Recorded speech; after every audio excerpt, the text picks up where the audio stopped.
many people have wasted the glory because they didn't know what to do with it. I've met people that don't want to be baptized in the Holy Ghost because the only thing they know the baptism of the Holy Ghost does in people's lives is that it makes them speak in tongues. And speaking in tongues is not particularly very cool. Just hear them saying strange things like crazy people. Why do you think the people in Jerusalem said, "Are you people drunk?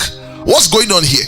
So I've met believers, sincere believers, who do not want the baptism of the Holy Ghost because all that they feel it does, all they've ever seen it do in people, is that it makes them speak in tongues and still keep the same malice they were keeping.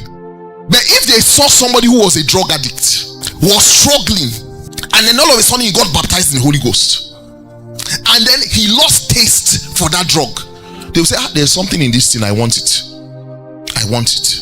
They saw somebody who everybody knows that Caleb is a thief, except he cannot steal. He has kleptomania, cool name for bad habits. And then they've tried. In fact, it's gotten so bad that they've almost tied rope on his hand. But they notice that this person has been going to church, but they still steal. There's something happened since that day they received the baptism of the Holy Ghost, and they started speaking those strange things. All of a sudden, they seem to have power to say no to this thing that they couldn't say no for the past 40 years of their lives. Because Jesus said, "You shall receive power after that the Holy Ghost has come upon you." So you see believers today that they receive the baptism of the Holy Ghost, and all that ever happened and all that ever happens is that they speak in tongues.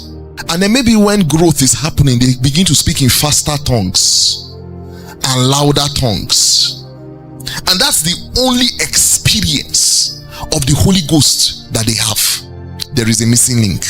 When Jesus said about the things the Holy Ghost, he said he will guide you into all truth.